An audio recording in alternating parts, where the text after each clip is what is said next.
Let me say something that might make some people uncomfortable. For most of modern history, the United States didn't win because we were the loudest country in the room. We won because everyone needed us. They moved their money through us, they moved their goods through us, they moved their businesses through us. We are the broker. But lately, America's been acting less like a broker and more like a bully. And here's the problem with that. When people don't like a bully, they don't fight them, they build a way around them. That's what's happening right now.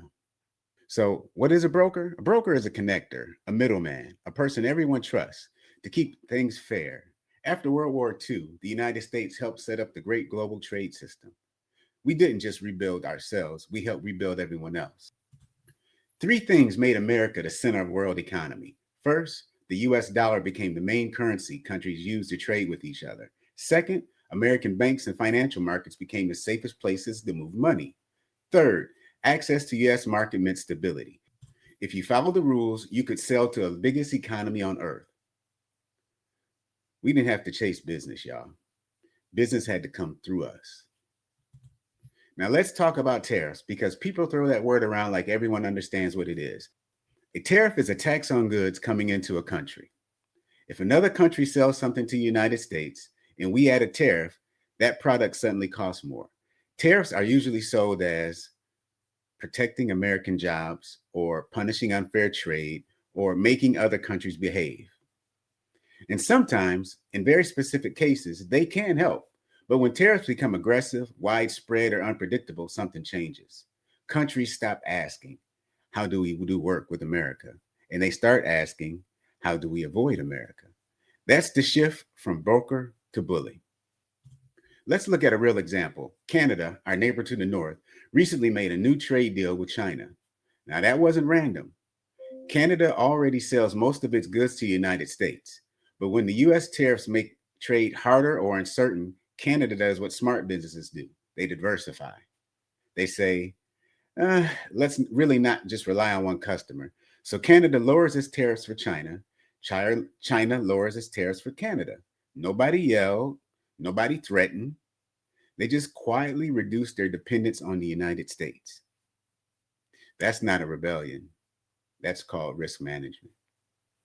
Now, zoom out a little bit. Countries in Europe are doing the same thing.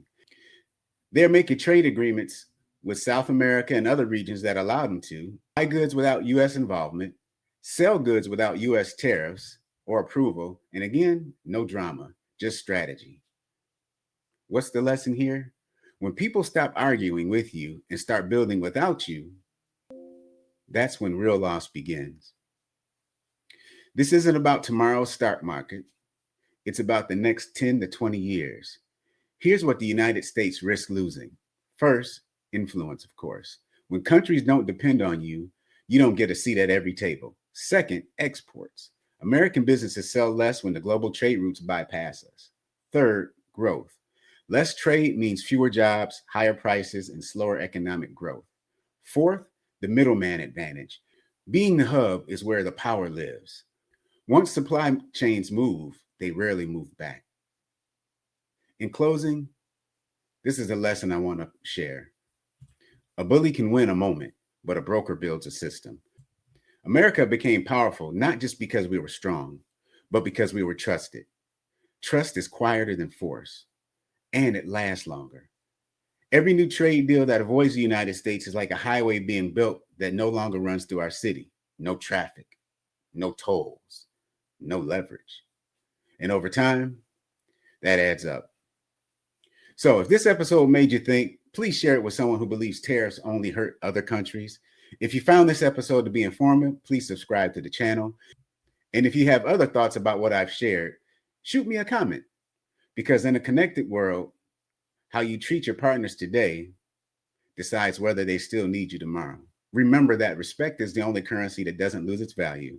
This is the Rebuild Podcast, and I'm Les Allen. And we'll keep rebuilding with clarity, not noise. Peace.